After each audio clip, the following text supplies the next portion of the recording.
are fine. I mean, it's a chunk of hardware, and you can do, not quite anything you want with it, but they're both pretty flexible devices. But if you buy your stuff from Apple in the iTunes Music Store, if you buy your stuff in the Zune Store, if you buy it in the Yahoo Plays for Sure store, you can't take that music away from that system ever. Well, that's what I was talking about in the connection of the fact that they're trying to tie, hardware, software, content. Absolutely. Everything is trying to get tied together, so you have to, like the cable system or something else, you have to buy the whole package. And once you made a commitment, you're stuck with that commitment because you've already made such an investment in it.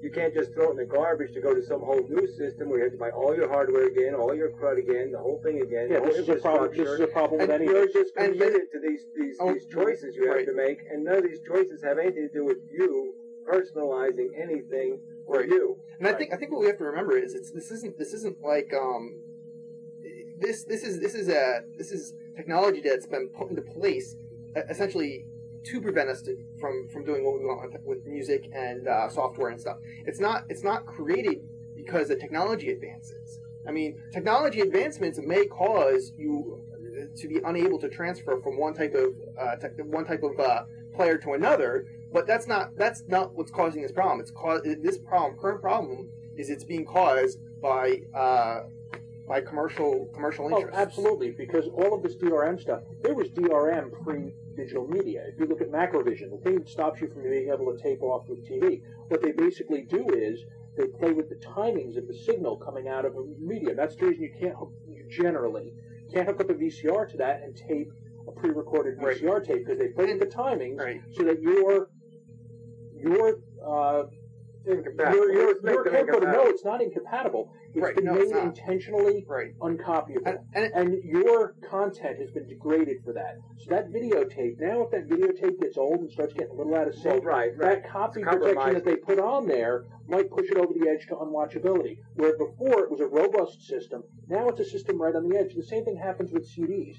You really have to be careful. I said you could buy your CDs and put them on your computer. They're taking CDs and they're trying to copy protect those, and they're making them not quite work right. So it'll work in your stereo CD player, but might not work in your car. It definitely won't work in your Windows computer. Maybe it'll work in Linux, maybe it won't.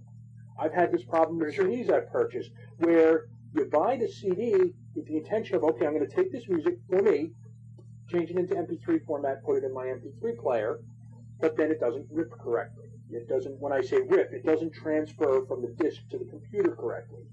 And this is an inherent problem. This is them trying to take that same DRM copy protection and translate it into the disk that you buy, which should be a CD. Now, you'll notice a lot of, shiny discs full of music you purchase in the stores these days. They don't say CD anywhere on them, because Philips actually has I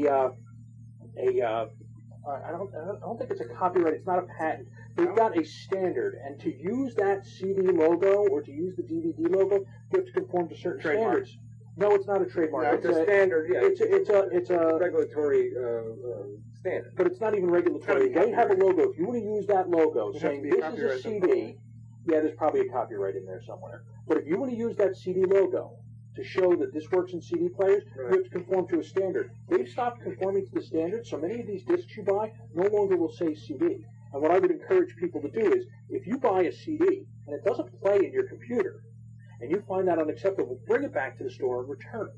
Because that's the only way these manufacturers are going to change that behavior.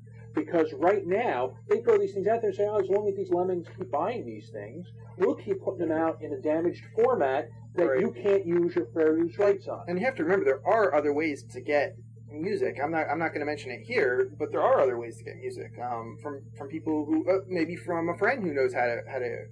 I guess you can bypass that legally, right? Absolutely. Well, if you want to say strictly within the terms of the law, you should be able to make a backup copy of the media for yourself. So if you bring it to a friend, they give you a backup copy. You give it to them. They make a copy. They give it to you. They give you all the copies that they've made. You should technically be within the law. Keep in mind, I am not a lawyer.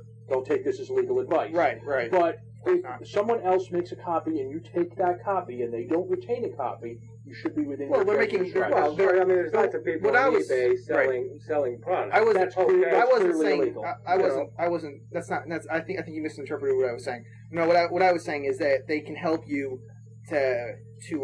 create to take it from your CD to a computer, not for their purposes, but purely to help you get from the CD to the The bottom line is, it isn't the public outcry that's demanding these changes in copyright. Okay, the public isn't hysterically worried about creative artists or whatever not getting enough money, or businesses not making enough money. Okay, this is the initiative is all business motivated. It's their interest, because they want standards that are better than the standards that existed when tape recorders existed. That existed when VCR. They don't necessarily want better standards. They want standards that they can better control. Well, I'm just saying this. They want. That's what I'm saying. I'm just saying they want to rewrite the law to a standard that is very different from the standard. Look, the movie industry cried foul when the VCR came out. It's going to ruin movies. We're not going to make any money anymore. It's going to destroy creativity. That's right.